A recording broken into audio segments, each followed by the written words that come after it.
sequencing in diagnostic cases, doing a genome sequencing diagnostic cases is usually not required. Sometimes it may be, but usually not required. So the final diagnosis in our case is autosomal recessive congenital methemoglobinemia due to cytochrome B5 reductase gene mutation.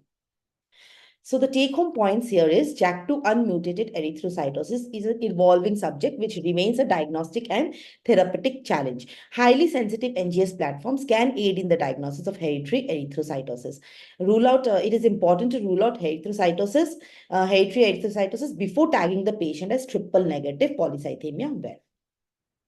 Now let's go to case 2. He's an 11 years old male child with presenting with anemia, requiring periodic blood transfusion. On examination, splenomegaly was noted, and HPLC was reported as normal elsewhere outside report as he already had an HPLC report, and we saw it as reported normal.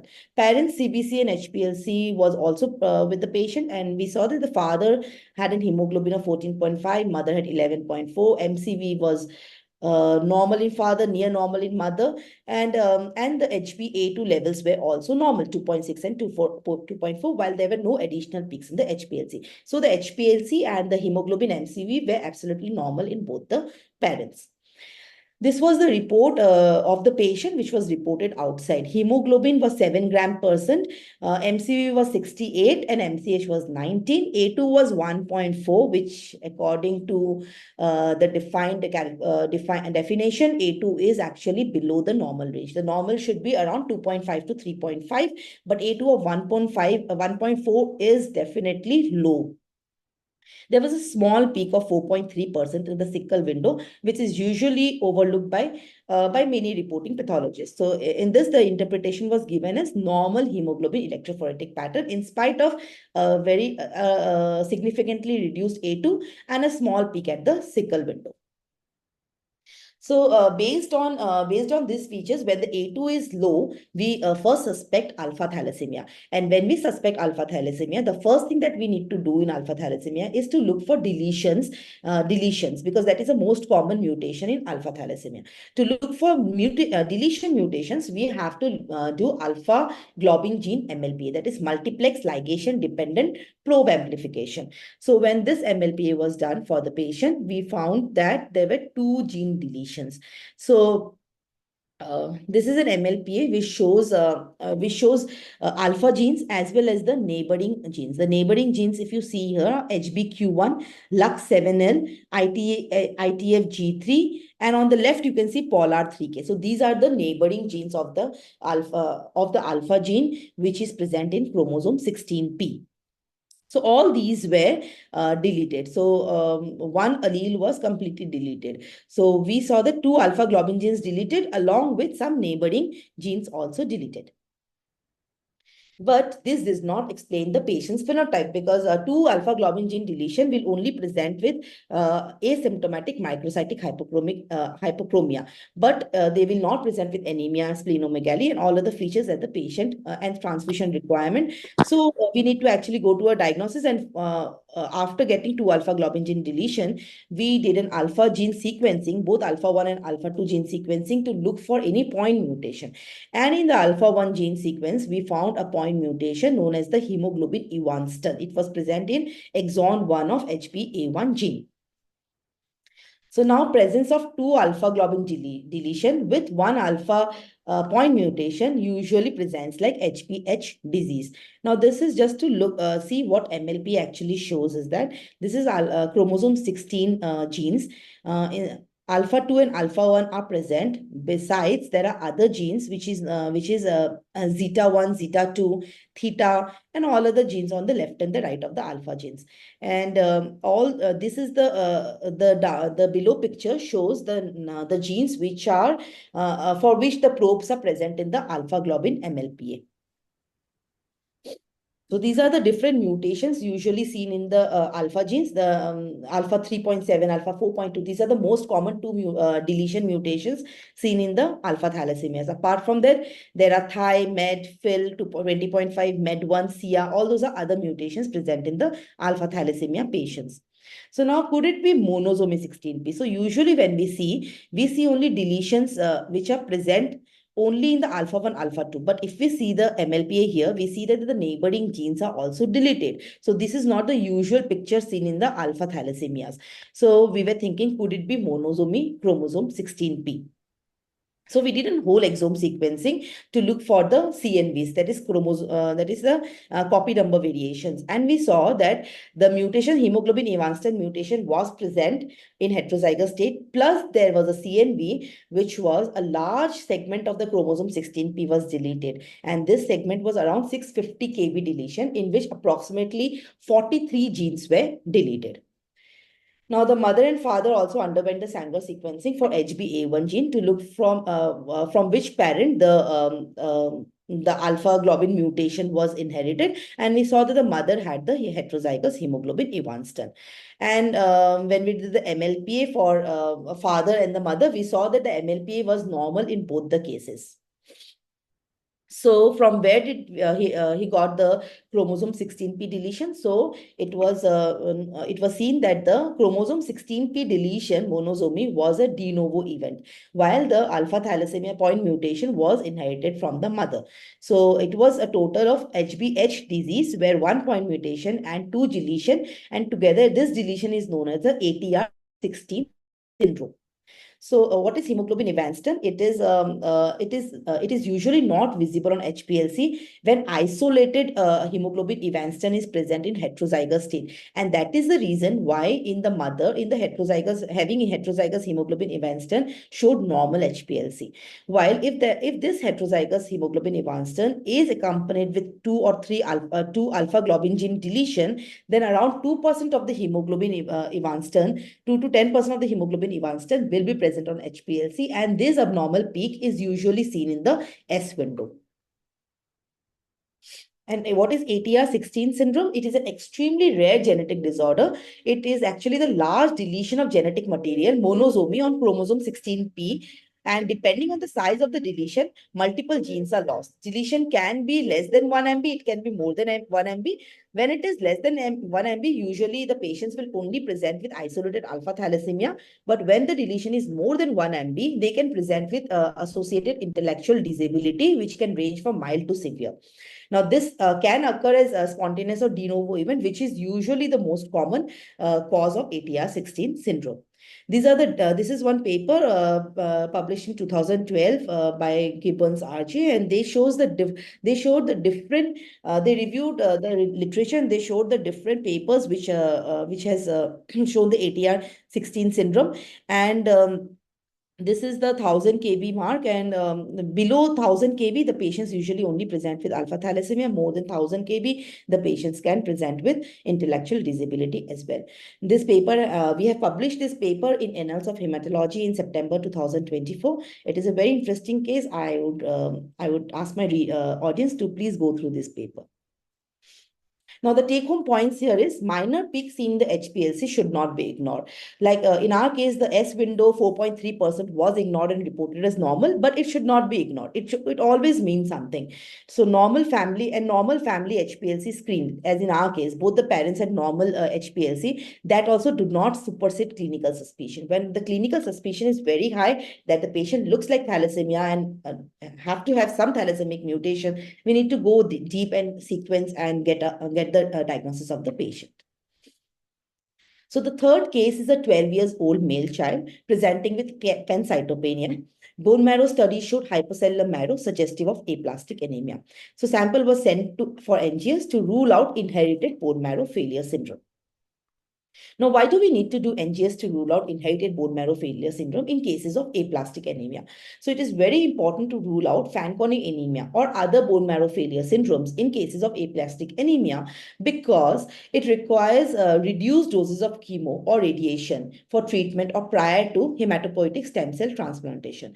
It should be excluded if any mutation is found in the patient. It should be excluded in the sibling donors also, for whom who could be a donor for HSCT, because it is important that we avoid transplantation with such donors. And it requires increased surveillance for organ dysfunction and cancers. Now, NGS result in our case came as compound heterozygous variants in FANC-A gene. FANC-A gene compound heterozygous variant will cause an autosomal recessive Fanconi anemia syndrome, Fanconi anemia. So in this case, we saw two mutations, both were heterozygous and one was pathogenic, other was the variant of uncertain significance. So Fanconi anemia usually present with characteristic physical abnormalities with congenital malformation, and it is the most common bone marrow failure syndromes. So we inquired for more history from the clinician to see if the patient had any characteristic phenotype which fits into our diagnosis. But the patient had no other physical abnormalities except from the hypocellular bone marrow and the aplasia. But that should not rule out a diagnosis of Fanconi anemia because congenital anomalies are most common presenting features. However, 25 to 40% of the cases will have no or very subtle physical abnormalities. So this patient had no physical abnormality, but absence of congenital abnormalities do not eliminate the possibility of Fanconi anemia. Now, sister was the donor. So it is very important that we see that the sister do not have both the two mutations identified in our index case. So the targeted Fanconi anemia mutation testing was ordered for the sister by Sanger sequencing. And meanwhile, we also ordered stress cytogenetics for the patient to see if the FANK is there and Fanconi anemia is present in the patient. There should be some abnormality in the stress cytogenetics as well. The stress cytogenetics was not sensitive to mitomycin C and it looks absolutely normal. Okay. Now, next, we did Sanger sequencing for the variants identified in the patient in the sister, as sister was a potential donor. And we saw that the sister also had both the mutations. Both the mutations identified in the index case in the heterozygous state, but the sister was completely asymptomatic. She had no pancytopenia, no physical abnormalities. So now we need to see whether how are the parents, the mutation status of the parents, and we saw that both the mutations identified in the index case was present in the father, and there was no mutation in the mother. Now we need to understand one very important thing. If usually in any gene, we receive one allele, we inherit one allele from the mother and the other allele from the father. Now, if both the mutations are present in the father, that must be present in one particular allele because that particular allele was only inherited by the child. So both the mutations were in cis. So when two mutations are present in one allele, we say compound heterozygous mutation in cis in the FANK gene. So in cis, that means the other allele was absolutely normal. The one inherited from the mother was absolutely normal. So this cannot cause an autosomal recessive disease because in autosomal recessive disease, both the alleles should be abnormal or mutated. Let's understand this a little bit more. So in compound heterozygous state, what are the two possibilities? So we get one allele from the mother, one allele from the father. If both the alleles, this blue thing, the blue thing is the mutation, suppose. So if both the alleles have mutation, that is called compound heterozygous mutation in trans. So in autosomal recessive disease, if both the alleles are having mutation, the patient will be diseased. Now look at the other example here. The allele 1 is having two mutations marked as blue, while the allele 2 is having no such mutation. So this is known as compound heterozygous mutation in cis. So in autosomal recessive disease, since the other allele is normal, so it cannot cause the disease. The individual will be healthy. Now, autosomal recessive disease, as I've already explained, both father and mother should be carrier. And then there is 25% chance that the child will be affected with both the alleles having one mutation. So the take-home point. So what did we understand from here is that the patient was not a Fanconi anemia case. Both the mutations were in cis, and therefore the patient was not a Fanconi anemia case. The sister, the potential donor, also had two mutations. She was also not a Fanconi anemia case. So the patient was not having an inherited bone marrow failure syndrome. Rather, he was an aplastic anemia case and should be treated as such. And the sister could be a donor now. The take-home point is it is important to check the mutation status of the parents. In cases of compound heterozygous mutation in an autosomal recessive disease patient before labeling the patient with the disease. The last case of our masterclass today is a 4-year-old child, a male child, presenting with nasal and oral bleeding and decreased platelet count. Bone marrow examination showed hypercellular marrow with adequate megakaryocytes. Now, he was already diagnosed outside as immune thrombocytopenia 2 years back and has received multiple lines of treatment without response. Platelet count was still in the range of 10,000 to 20,000. Recently, the patient had fever, gum bleeding, and purpura, for which he came for second opinion. And parents informed that the child develops repeated fever and skin rashes. On examination, no lymph nodes or hepatosplenomegaly was noticed. So, what we see now is the decreased platelet count 10 to 20,000. 2 years back, he was diagnosed as ITP, was given steroids and other lines of treatment for ITP, but without any response. Bone marrow is showing hypercellular marrow, adequate MEGs, and skin rashes present, no hepatosplenomegaly. Investigations were done. Hemoglobin showed 11.8 gram percentage. WBC was normal. Platelet count was 10,000. Mean platelet volume was 5. Now, this is very important because the normal range is 7 to 11. And here the patient is having a MPV of 5 femtoliters. PBS in the peripheral smear, it was seen that normocytic normochromic RBCs with small size platelets. Now, this is very important. MPV as well as the peripheral smear are both suggestive of small platelets. PT-APTT is normal since the patient also had some sort of gum bleeding. So PT-APTT were also done. Now, is there a need for exome sequencing? The patient has already been diagnosed with ITP. Should we do exome sequencing? Yes. Presence of symptoms are not explainable by ITP alone. Now, platelets were not improving on treatment for ITP. Bone marrow done, there was no evidence of any hematological malignancy. And inherited causes of thrombocytopenia should be excluded in cases of thrombocytopenia, especially in young children. So a clinical exome or the targeted exome sequencing was done, and we saw a mutation in Wiskott-Aldrin syndrome gene, which is known as a WAS gene. It is a X-linked recessive disease. Patient was a male child. Hemizygous mutation was observed. This was a pathogenic mutation, and it can cause Wiskott-Aldrin syndrome. This X-linked mutation will, in a male child, will obviously be inherited from the mother. The mother will have a heterozygous mutation, and heterozygous mutation will not cause any disease in the mother. The child will have hemizygous because he has only one X chromosome, and therefore the child presented with Wiskott-Aldrin syndrome. So WAS is an X-linked recessive disorder. It has a mutation in WAS gene. They usually present with susceptibility to infections, microthrombocytopenia, and skin rashes like eczema. And WAS gene mutation can present with spectrum of disease severity. It can be classic WAS, where we can see all the three symptoms. There could be only X-linked thrombocytopenia, where the infections and the eczema are absent. And the last is X-linked neutropenia. They can only present with neutropenia as well. Now, when we classify the inherited thrombocytopenias, it is important that we can classify it depending upon the platelet size, with normal platelet size, with small size platelets, or with large platelet size. The small size platelets, the characteristic and the classical one is the Wiskott-Aldrin syndrome.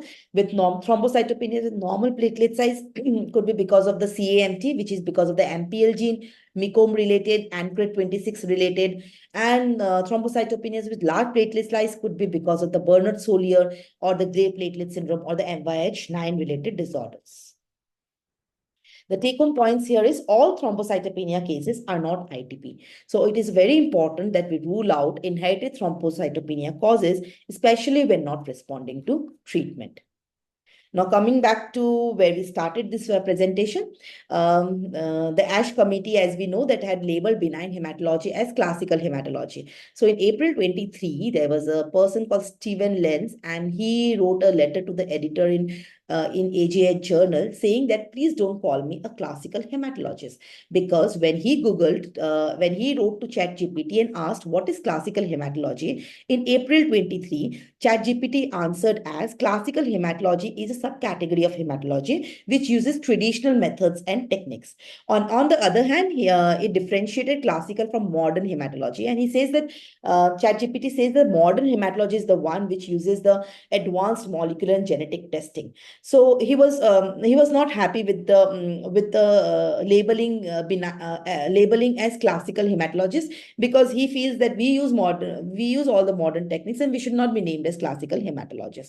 This was done in April 23, and immediately 2 months after that, somebody has again written a letter to the editor saying that please do call us classical hematologists, because immediately after 2 months, when the same question was asked to ChatGPT, the ChatGPT has answered as the classical hematology is a subcategory of hematology which uses major molecular advances in as diagnostic techniques. And rightly said so, we do use molecular techniques to ultimately and characteristically classify our benign hematology or the classical hematological cases. So thank you so much. This is my team at Unipath Specialty Lab. We are based at Ahmedabad. We have multiple labs across India, and the Ahmedabad branch is the head office. And this is our team, and we do a lot of work in hematology as well as non-hematological diseases and cancer and oncology as well. Thank you so much. Now we'll be ready to for a few questions. If anybody has, I'd be glad to answer.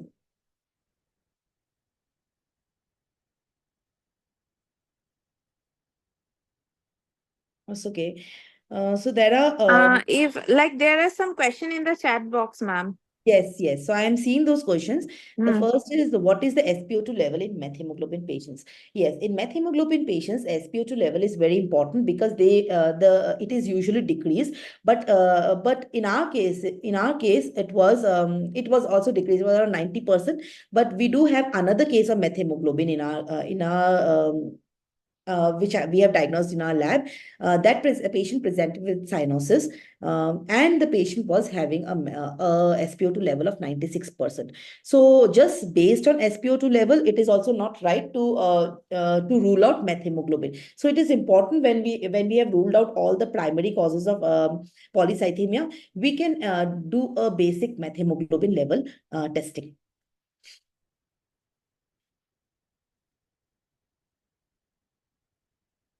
Okay, the second question is for larger deletions or duplications, do we need to do CNV? It is very important to see that for larger deletions and duplications, the best test to do is multiplex ligation dependent probe amplification, that is MLPA. But MLPA is not there for all the genes. The common genes like alpha and beta globin genes, we do have MLPA, but MLPA is not there for all the genes. So to look for CNVs, that is copy number variations, if we do not have an MLPA available, there are NGS platforms available which do sequencing to look for point mutations as well as large deletions and duplications. But that we need to ask the lab first whether you are providing the CNV or not, whether you are doing only the point mutations or you are also reporting the CNVs. The NGS report CNVs. We do report CNVs in an NGS, but the confidence of CNV by the NGS is not so high, and the sensitivity is not very high when we compare with MLP. MLP is far superior for CNV than NGS. The other thing which we can use for CNVs for large deletions is microarray. So chromosomal microarray is another technique which is absolutely the gold standard technique for looking at the CNVs. Then there is somebody who has asked, could you please highlight on test for hereditary germline leukemia predisposition syndromes, buccal swab versus bone marrow? So when we look for leukemia, it is very important that we can take sample from blood also. There is no problem when we are doing hereditary. But when we get some mutations, we will not be very sure whether these mutations are germline or somatic, especially in cases of otherwise blood. Whenever we do blood testing, it is germline. But in cases of blood cancers like leukemia, the blood has also the somatic leukemic cells. So it is very important to when we see a mutation in the blood, we cannot differentiate whether it is germline or somatic. So the best is to do a buccal swab. When we get a mutation, we can do a buccal swab. Secondly, there are some mutations which we know are usually associated with germline. As you see, ANCHOR26, RUNX1, these are usually seen in germline mutations only. DDX41, these are usually germline. So when we get such mutations in the blood, we will label it as germline. While the other mutation like CEBPA, like FLT3 or NPM1 mutations, these are usually somatic. These are not germline. So we will label it as somatic. But yeah, rightly said. We cannot differentiate on the blood when in a leukemic case whether it is germline or somatic. So if we get any mutation, we can then use a buccal swab to confirm that mutation whether it is germline or somatic. Because if we get the mutation, the same mutation in the buccal swab, it will be germline. While if we do not get in the buccal swab, it would be somatic.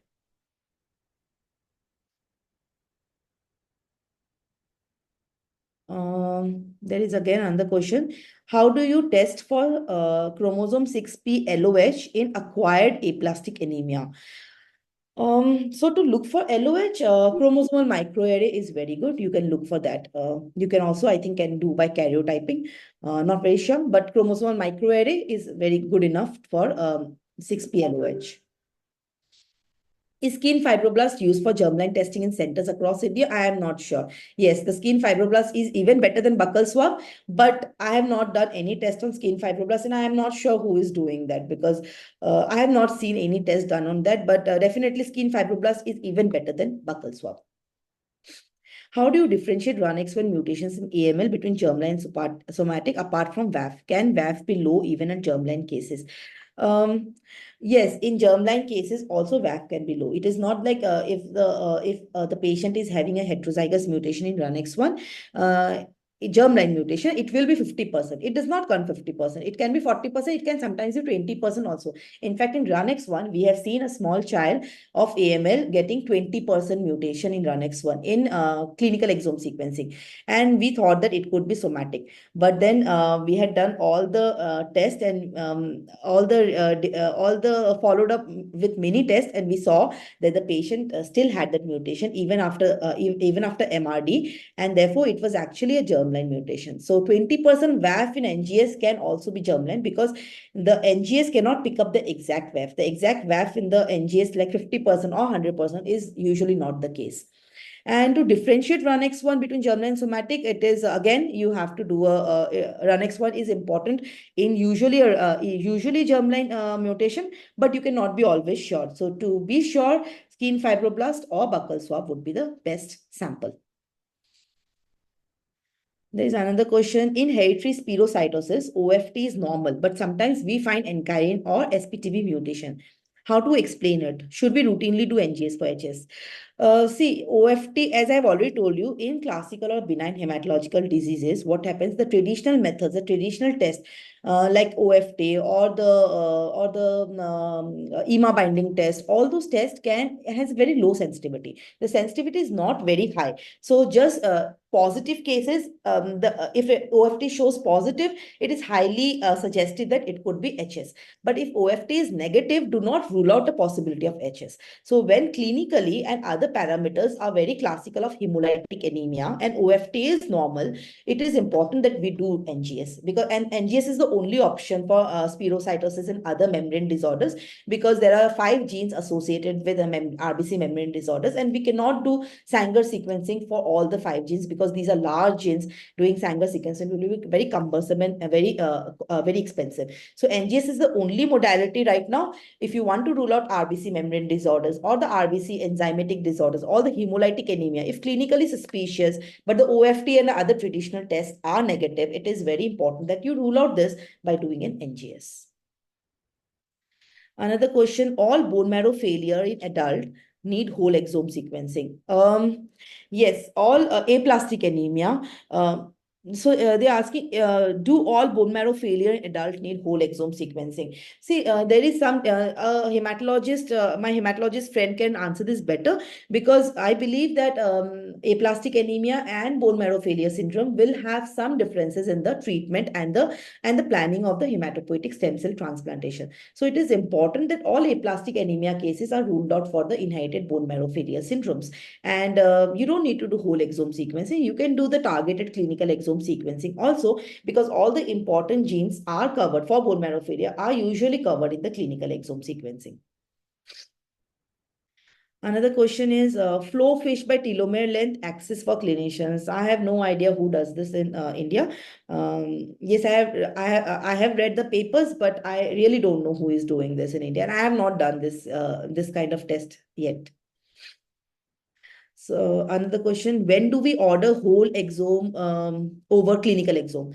So you need to understand what are the genes covered in the whole exome and what are the genes covered in the clinical exome. In whole exome, all the 20,000 genes will be there, but it is important that what are the genes covered in the clinical exome sequencing. In most of the cases of hematological benign disorders, I believe the clinical exome sequencing is very good because they cover almost all the important genes. Yes, if you search for hemolytic anemia, suppose there will be some 50 genes, important 50 genes, but there will be some rare 20 genes also. And out of those 20 genes, there could be some rare 5 genes which are not present in the clinical exome sequencing.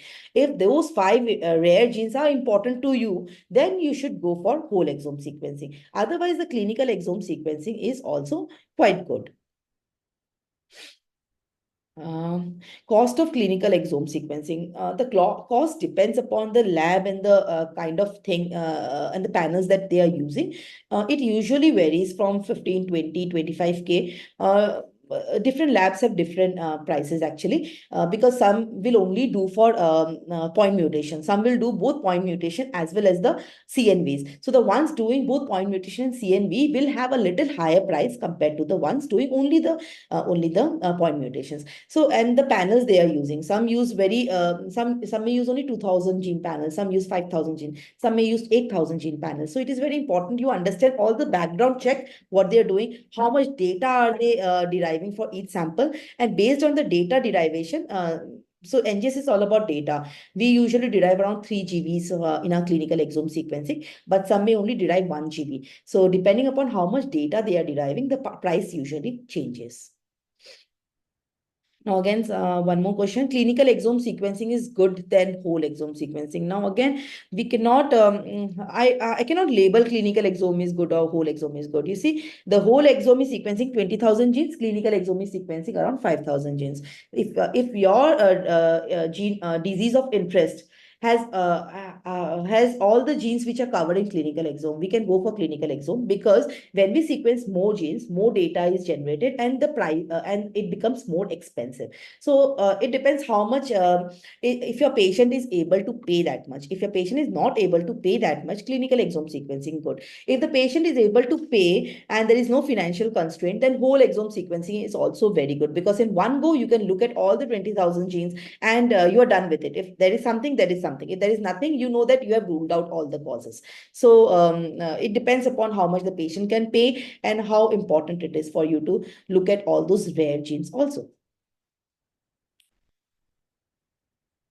We did answer a lot of questions. Yeah, a lot of questions. Yeah, So, again, I saw two more one, questions. this will be the last question. Okay. Yeah, sure. This will be the last question.